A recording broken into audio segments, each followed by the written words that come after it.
It is way more important to set a child up for success, instill values, and help them be self reflective and be kind of ahead of them, right? One step in front of them, to lead, guide, and direct, and to reinforce rather than finding the right punishment. What consequence should I use? Should I take something away?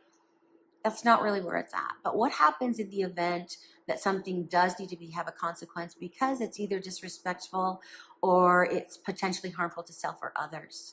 That's where we probably need to step in. And there's always a place in development in those early years too, twos to fours, where they're going to kind of push those boundaries and they're really going to stretch their autonomy. Many people say, I tried timeout, it didn't work. My question is how timeout really was played out. I find a lot of people just don't know how to utilize timeout effectively. So I'm going to talk about inclusionary timeout and exclusionary and how to set it up for success. Again, it's not about the punishment of that. It's about the thinking part and them taking time out from whatever they're engaged in and really reflecting upon those values that have been instilled in them and the right thing to do. So let's talk about inclusionary. Inclusionary can start as early as, around 2. A lot of 2s and 3s will start giving pushback because they have their own agenda, which is play. And they want to do certain things with their toys. Somebody else interacts differently than that. That can be, they can get upset. So there's all sorts of reasons. But if it falls into those 2 categories, timeout can be very effective, but it's how we use it. Inclusionary, there's 2 types that I like to talk about the most. Is inclusionary, meaning they are right next to you while you are teaching them how to sit and reflect in a chair. So you can be in the kitchen, you can be in the living room, and they just come sit next to you. So say if I'm in the kitchen cooking dinner and something happens, say a block flies across the room, potentially hitting a lamp or a brother or sister, I can just say, oh dear, oh dear. And you want one response like that you're going to use typically. So that's a cue. Oh dear. You don't have, oh my gosh, we don't do that. We're not telling them how to think about it. We're just saying, oh dear. You're noticing. They're noticing a face on mom that, her face is concern or disappointment. So come have a seat on this chair. And it can be just a bar stool next to the table or something. But it's next to you. The purpose of this is to teach them how to reflect, not to have a huge consequence. So if they're sitting next to you in the chair, you're able to go, oh, just have a seat here. You can take all the time that you need. Never more than half the age of the child does a child sit there in terms of minutes. So if you have a 2-year-old, 1 minute. So up to 1 minute, you can just continue in the kitchen and they can just sit there and think. And that is probably one of the most powerful things is just to allow a child to sit there for a while without any interaction besides one statement that came from the parent of, oh dear, come have a seat. And you're concerned. And so even if they go, mommy, I say, oh, I'm just thinking. I'm just thinking, I'm concerned. Then they're like, oh. So then they're assuming they should be thinking too. Give them that little bit of time and then just look at them and say, thank you for sitting there so nicely. Do you know why you're here? They may not know. They may not have the expressive language yet. You could tell them, well, you're here because I saw a block fly across the room and hit the lamp or hit brother, whatever that is. Or they might just go, yeah, I threw a block and I was told to pick it up. Yeah, oh dear. Oh, do you know what could happen? It hurt my brother, whatever they give you. Yeah, that's a problem. That's your only brother. And we love our brother so much. We wouldn't want to ever hurt him. So you're just responding to what they come up with. You're not putting thoughts in their heads. You're not overriding them with your discipline or your thoughts. You're adding to it, if anything. By the time they think it through, what are you going to do from now on? So what's the best solution? I'm just going to pick my toys up and put them in the basket. Good plan. Oh, I'm going to watch you go do that because I know you've got it. Thank you for sitting so nicely and thinking about that. You're going to do that for quite some time, maybe 3 and 4. You'll move to inclusionary within settings. So let's say child's 3 now, 3.5, 4. A lot of these kids get a lot of autonomy and they just want to push the boundaries a little bit. But there are some things that need a a stiffer consequence because maybe it's hurtful or disrespectful. So I would have some sort of a chair, even a step to a staircase that is surrounded just by wall. Not a lot of things of distraction, they can just have kind of their room where if their legs flay a little bit, it's not going to hurt anything. Or a chair. I like thinking chairs, small chairs, just their size. So it's not a negative place to sit. It's just something that they know is specific to them. And that chair is put in a spot where you can see them. Maybe they can't see you. Maybe they can a little bit. But it's just removed enough from the party in the house, the socialization that goes on, and the community that the home feels, or maybe just you. It's removed enough to feel that there's a little bit of a gap here. Mom just saw me hurt my sister because I pushed her. And then she said, "Oh, bummer. You better go sit in that thinking chair. Go ahead and have a seat." And so they can go there on their own accord. And if they don't go, just say, "I can help you go, or you can go on your own." They might still sit there. Just prompt them one more time. "You can go by yourself, or I will help you. Go to the thinking chair." And if they don't go on their own, you just simply go and take them under the armpits or their hand and just walk them over there. Sometimes we have to carry, depends on how much the inappropriate behavior has been reinforced. And this is when parents kind of go, "It didn't work for me. My child's flailing in the chair." Well, we have to teach what the chair looks like for the child. So you get them to the chair, maybe they're still screaming. Just give them one prompt. Say, "When your feet are on the floor, hands to pants, I'll start the timer." Now again, if they're 4, no longer than 2 minutes. But when they're quiet, feet are on the floor, hands to pants, timer starts. Your language is very concise and sticks to that concise every time. The more language we give there, we're losing power.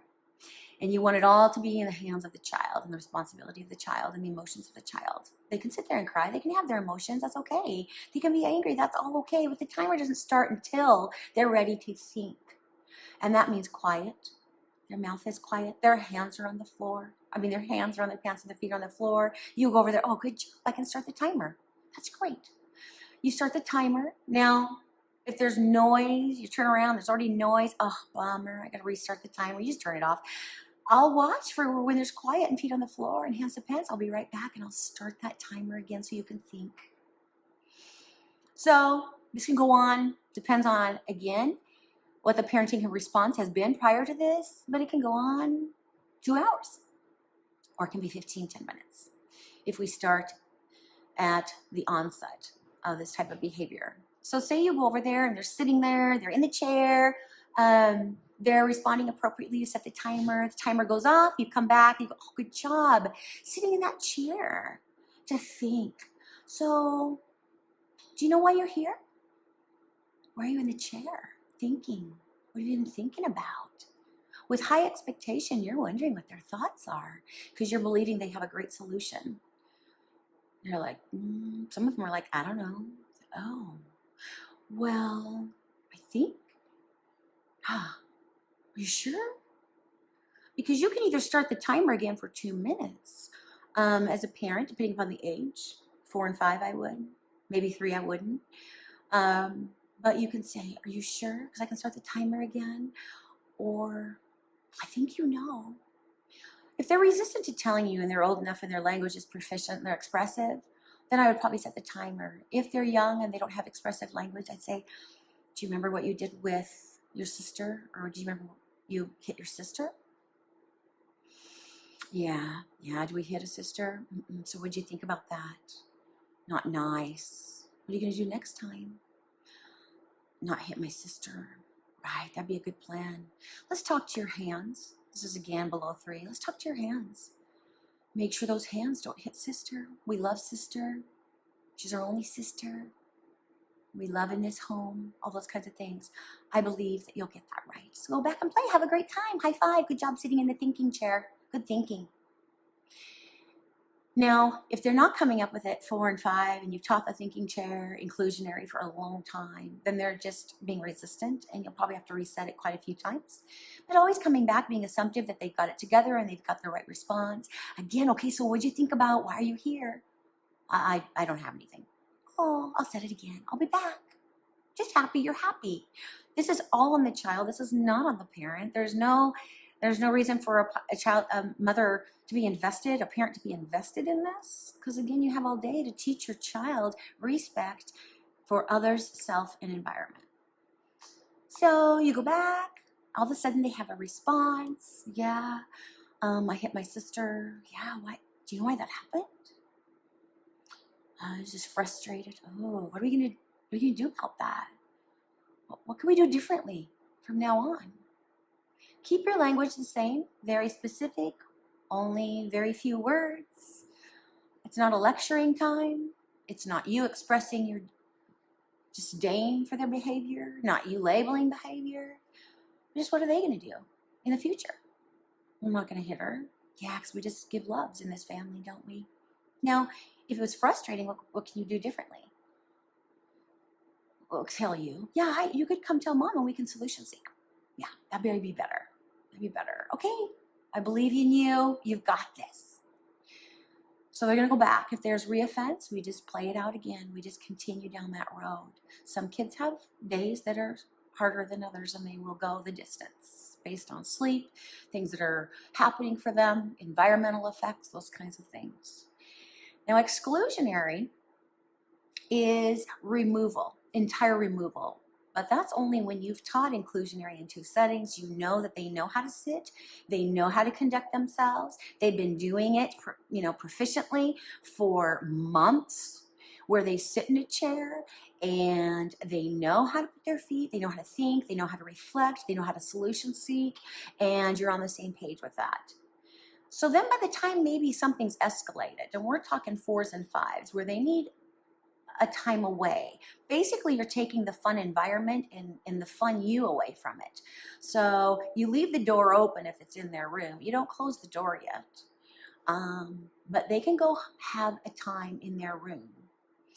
I caution parents to do this because some children are, I call it escape maintained. Their inappropriate behavior are maintained by the ability to get out of things, get out of responsibility.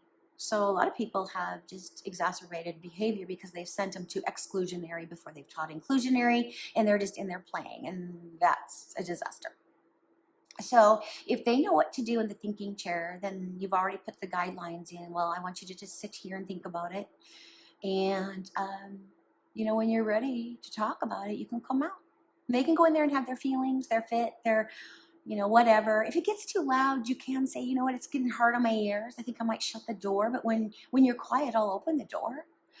Those kinds of things can be manipulated a little bit. If the child's sense of self isn't in a fear place, you're not using it as isolation. You're using it as thinking and a space to feel the feelings that I need to feel.